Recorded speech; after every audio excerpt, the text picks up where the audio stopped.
Bonjour à tous et bienvenue sur IHDML. C'est Aurélie et je suis ravie de vous retrouver aujourd'hui pour un nouvel épisode dans lequel je vais vous parler de l'ashwagandha. Il y a une dizaine de jours, je vous avais fait un épisode où j'avais évoqué les médicaments tels que les antidépresseurs, les somnifères, et je vous avais surtout parlé d'une plante, une plante adaptative qui s'appelle la Rhodiola rosea et qui pouvait justement, se substituer d'une certaine façon à ces médicaments-là, qui est bien sûr beaucoup plus douce, mais qui permet d'avoir des traitements naturels, donc à base de plantes, pour justement éviter tous les traitements médicamenteux, les gros effets secondaires, les problèmes d'accoutumance, etc. C'est un épisode qui vous a beaucoup plu, visiblement, qui a été beaucoup téléchargé. J'ai donc décidé aujourd'hui de vous faire à nouveau un épisode sur une plante qui est aussi une plante adaptogène et qui peut aussi vous aider à vivre beaucoup mieux votre quotidien. Notamment parce qu'elle permet de mieux dormir, mais aussi parce qu'elle permet d'avoir beaucoup plus d'énergie dans sa journée. Bien sûr, si je vous en parle, c'est parce que c'est une plante que j'ai testée, j'ai fait une cure d'ashwagandha, j'ai trouvé que c'était extraordinaire les effets que ça pouvait avoir. Donc je vais vous en parler en détail, je vais vous dire à quoi ça sert, dans quel cadre elle peut être prise, et puis comment la prendre, en tout cas comment moi je l'ai prise. Bien sûr, comme toujours, je le répète, mais lorsque vous testez une nouvelle substance, que ce soit une plante ou n'importe quoi, c'est tout à fait possible que la posologie de votre voisin ne corresponde pas à ce que vous devez prendre. Il ne faut pas hésiter à tester, que ce soit en termes de quantité ou en termes de moment dans la journée. En fonction de vous, les avantages, les bienfaits peuvent être très différents. Donc c'est pas parce que ça a fonctionné par exemple sur moi que ça fonctionnera sur vous, mais en tout cas ça peut vraiment valoir le coup de tester, c'est toujours une piste de plus à explorer. Alors c'est parti.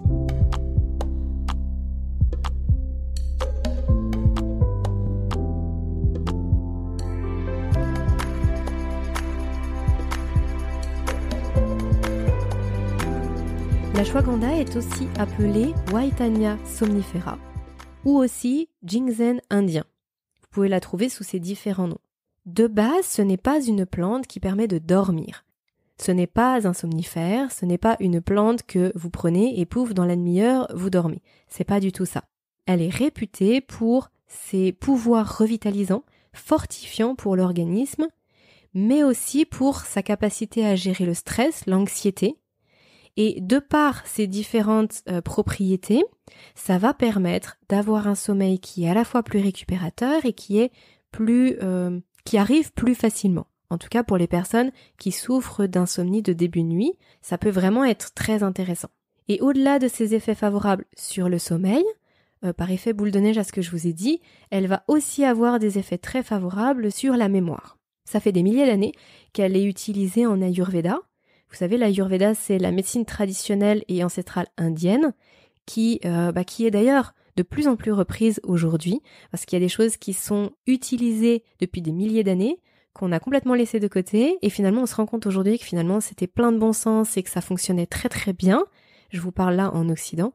Et du coup, on revient à toutes ces médecines ancestrales et c'est vrai qu'elles ont de plus en plus d'influence sur notre façon, nous, d'aborder les choses en Occident à partir du moment où on se détache un petit peu de tout ce qui est médecine complètement conventionnelle. Donc je vais vous citer les différentes propriétés bénéfiques de l'ashwagandha pour le corps, pour le système immunitaire, pour le système nerveux, sur le système endocrinien. Alors, elle permet d'aider à lutter contre l'anxiété et le stress. Elle va permettre d'améliorer vraiment de façon significative la résistance au stress. Le stress, c'est à la fois ce qu'on peut ressentir, je sais pas moi si ça se passe pas très bien au travail, mais ça va être aussi tous les stress de la vie quotidienne. Par exemple, la pollution, c'est un stress pour l'organisme. Les différents produits chimiques qu'on peut consommer à travers l'eau ou l'alimentation, c'est un stress pour l'organisme. La pollution sonore, bref, tout ce qui peut agresser notre organisme de l'extérieur, ça constitue un stress. Et du coup, l'ashwagandha permet de beaucoup mieux gérer tout ce stress-là. Mais bien sûr, aussi la partie, on va dire, émotionnelle, la partie plutôt anxiété, là, qui est vraiment liée au psychologique. Donc ça veut dire quoi? Quand on parle de stress, quand on parle d'angoisse, etc., ça veut dire qu'elle va aider à faire baisser le taux de cortisol qui peut être trop élevé dans notre corps. L'alternance veille-sommeil est liée à cette alternance entre la production d'hormones qui est le cortisol et la production d'une autre hormone qui est la mélatonine. Quand on a trop de cortisol, on ne peut pas s'endormir, on ne peut pas non plus rester endormi, on ne peut pas avoir un sommeil récupérateur. Il faut à la fois produire assez de mélatonine et à la fois surtout faire baisser un maximum ce cortisol et notamment le soir. C'est la raison pour laquelle je vous incite souvent à ne pas pratiquer d'activités sportives le soir, justement pour ne pas trop stimuler la production de cortisone, que je vous propose aussi tout ce qui est cohérence cardiaque, méditation, tout ça, ça fait baisser significativement le taux de cortisol dans le corps. L'ashwagandha fait de même. Elle a comme un potentiel anxiolytique finalement. Donc ça, c'est la première chose. Ensuite, elle va protéger les neurones et le système nerveux. Ça, c'est assez extraordinaire, mais différentes études ont montré qu'elles aidaient à lutter, par exemple, contre les maladies neurodégénératives, telles qu'Alzheimer ou Parkinson. Il y a de nombreuses études qui ont été menées et que c'est un sujet vraiment qui est creusé énormément, puisque visiblement, elles agiraient sur un neurotransmetteur qui s'appelle le GABA, et qu'un dysfonctionnement au niveau de ce neurotransmetteur, des récepteurs de la production de GABA, entraîne des troubles anxieux, des troubles du sommeil, des spasmes musculaires, des convulsions, ce genre de choses. Donc c'est pas rien du tout. Ensuite, ce serait donc un stimulant au niveau du système reproducteur, puisque visiblement ça permet de mieux harmoniser, de mieux équilibrer le système endocrinien. Ça permet aussi de réguler la thyroïde, visiblement, de favoriser le sommeil, comme je vous l'ai dit, à travers les différents processus précédents. Ça aide à la mémoire et à la concentration. Et visiblement, dans les autres vertus qu'on peut citer, il y a l'activation du système immunitaire, la réduction de l'inflammation. Alors, c'est pareil, c'est pas une plante qu'on va prendre tout au long de l'année. Ce qui est surtout préconisé, c'est de la prendre sous forme de cure. Ça peut aller de 6 à 12 semaines. Puis d'arrêter, puis de reprendre. Donc par exemple, vous pouvez arrêter 2 à 3 semaines, puis vous pouvez reprendre pour une nouvelle cure. Comme c'était le cas pour la Rhodiola rosea, il y a plusieurs façons de consommer cette plante-là. On peut la prendre sous forme de gélule, enfin en capsule, ou alors sous forme de poudre, de tisane ou encore en décoction. Moi, j'aurais tendance à vous conseiller de la prendre sous forme de gélule parce que c'est possible à nouveau de trouver des gélules qui sont titrées. À partir du moment où vous avez les principes actifs qui sont titrés, vous savez quelle quantité il y a dans les gélules que vous consommez. Quand c'est pas le cas, en fait, vous savez pas. Ça veut dire que ça peut être très peu dense ou très très dense. C'est toujours beaucoup plus difficile ensuite de savoir s'il y a des effets, quels sont les effets et si vraiment c'est une plante qui nous convient. Sachant que, et ça c'est pas un point négligeable, c'est possible de trouver de l'ashwagandha bio en culture bio. C'était pas le cas pour la Rhodiola rosea. Il n'y a pas de Rhodiola rosea titré qui soit bio. Pour l'ashwagandha, c'est possible. En termes de posologie, ça dépend vraiment de votre niveau de stress. Ça dépend aussi de votre activité au quotidien et ça dépend aussi de votre corpulence. Moi, par exemple, la posologie indiquée sur ce que j'avais acheté, c'était de prendre 2 gélules. Avec une, ça me suffisait amplement. Ça correspondait vraiment bien à ma physiologie, à mon organisme. J'ai essayé d'en prendre 2. C'était catastrophique, en fait. Ça me provoquait des effets d'une suractivité. Donc ça me provoquait des maux de tête, par exemple, et un peu, vous savez, une ébullition de l'intérieur. C'était pas du tout ce que je recherchais. Alors qu'avec une gélule, ça m'allait très bien. Moi, je vous encourage toujours à commencer par des doses raisonnables et à augmenter si vous voyez que c'est pas assez efficace. Je vous ai déjà parlé du site Doctonate. C'est vraiment un site qui est très très intéressant lorsque vous voulez avoir des informations sur des produits naturels, sur des plantes, etc. Eux, sur leur site, ils conseillent d'en prendre entre 500 et 600 mg par jour. Et c'est vrai que pour le coup, ça correspondait à ce que je prenais et ça allait vraiment bien comme ça. Donc voilà, c'est juste pour vous donner un petit peu un point de référence, sachant qu'après, comme je vous le dis, il faut vraiment tester en fonction de vous-même. En termes de moments dans la journée, ce qui m'avait été préconisé, c'était d'en prendre le soir parce que visiblement quand on prend l'ashwagandha, il y a un effet de somnolence derrière qui permet de s'endormir plus facilement, tout en donnant de l'énergie pour le lendemain. Alors je vous avoue que moi, ça n'a pas du tout été le cas. J'ai essayé d'en prendre par exemple à 4 heures, j'ai essayé d'en prendre le soir, j'ai essayé d'en prendre juste avant de dormir et en fait ça me provoquait une stimulation, vraiment un tourbillon intérieur qui était incontrôlable. J'ai même failli abandonner avant de me dire mais c'est vraiment bizarre parce que ça c'est l'effet que je voudrais avoir tout au long de la journée mais pas le soir donc et si je la prenais le matin? Je l'avais vu nulle part, franchement sur l'ensemble des sites que j'avais consultés à l'époque, c'était tout le temps noté qu'il fallait prendre l'ashwagandha le soir, c'était aussi les recommandations de la marque que j'avais achetée, et finalement en prenant l'ashwagandha entre 9 et 10 heures du matin, c'était le top du top. J'avais vraiment la pêche toute la journée, et là ça m'empêchait plus de dormir le soir.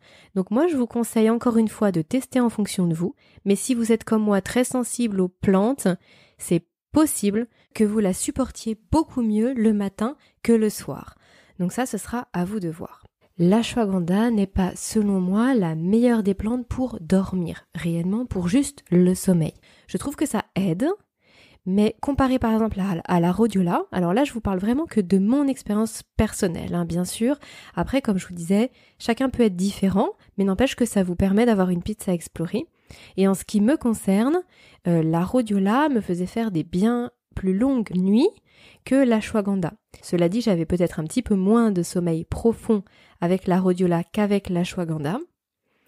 Mais par contre, j'avais pas du tout de réveil nocturne. Avec l'ashwagandha, je pouvais avoir des réveils nocturnes. En soi, c'était pas non plus trop gênant parce que réellement, je savais les gérer. Déjà à ce moment-là, c'était beaucoup moins compliqué pour moi, mais n'empêche qu'ils étaient présents, donc j'avais des nuits qui étaient un petit peu moins longues. Maintenant, ce sera à vous de voir en fonction de ce qui vous convient le mieux.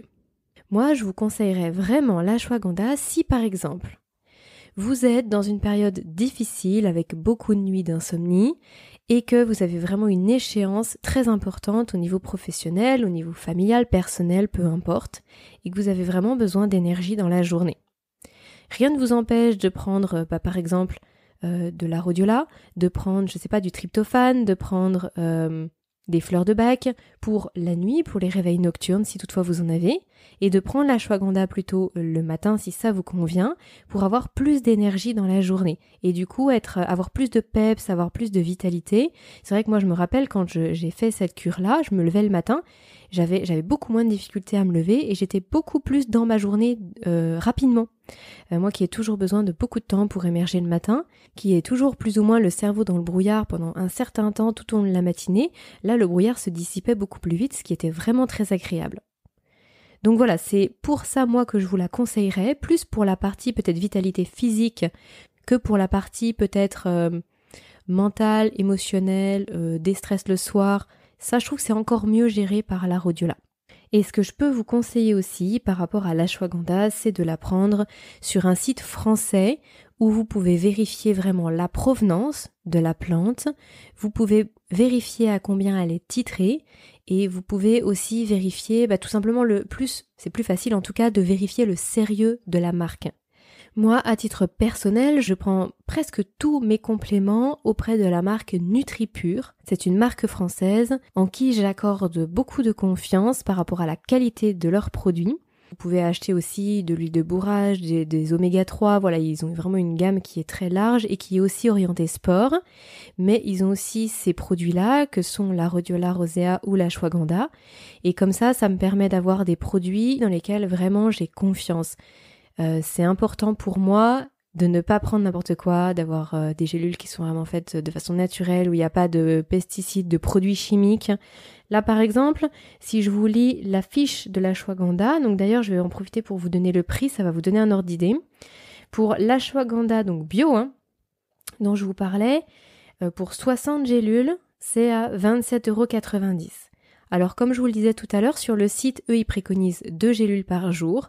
Moi, personnellement, ça m'allait bien, ce qui fait que pour 27,90 €, j'avais 2 cures en fait.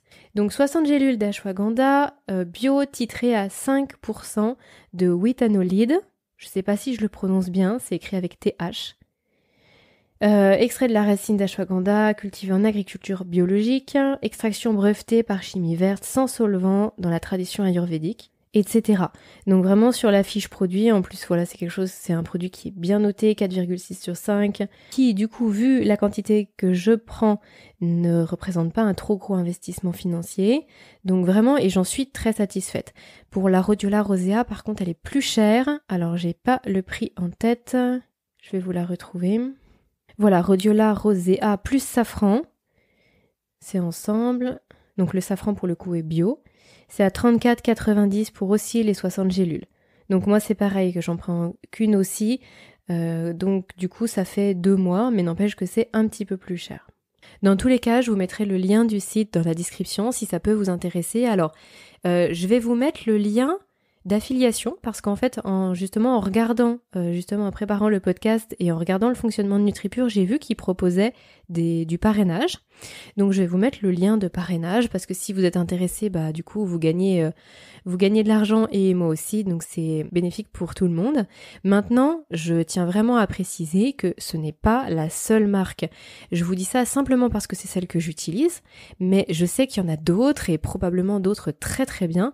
Donc après, si vous avez certains sites sur lesquels vous avez l'habitude de commander, regardez s'ils ont ces plantes-là, si ça vous intéresse bien sûr, et voyez comment ils fonctionnent, si les principes actifs sont titrés, si c'est bio, si ça vous convient, tout simplement. Voilà, là c'est vraiment juste une parenthèse que je fais, c'est pas parce que je vous parle d'une marque que les autres ne sont pas bonnes. Voilà les amis, ce que je voulais vous dire sur l'ashwagandha. Encore une fois, c'est un produit qui est naturel, c'est une plante.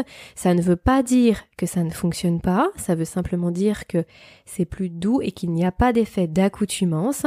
Respectez simplement bien tous les conseils que j'ai pu vous donner dans le podcast pour bien la choisir, que ce soit de bons produits, que les principes actifs soient assez présents pour que ça fasse effet. Respectez bien la posologie, en tout cas respectez-la bien à la hausse, n'allez pas doubler les doses qui sont prescrites. Par contre, si vous sentez que c'est trop fort, n'hésitez pas à réduire. Regardez aussi le meilleur moment dans la journée, qui est le meilleur moment pour vous, pour la prise de ce type de complément. Et puis, si vous avez le moindre doute, n'hésitez pas à consulter différents sites.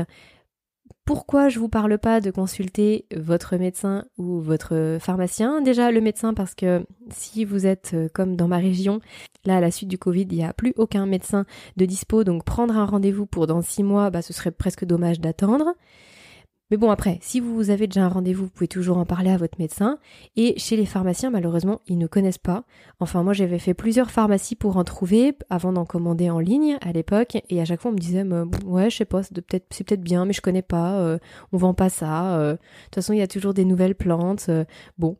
C'est une plante qui est quand même vraiment ancestrale. C'est pas quelque chose de nouveau, c'est pas quelque chose non plus, un produit chimique qui vient d'arriver, mais bon. Bref, parfois les pharmaciens ne vendent que certaines gammes et que certains produits depuis des années et ils sont pas forcément au courant de tout.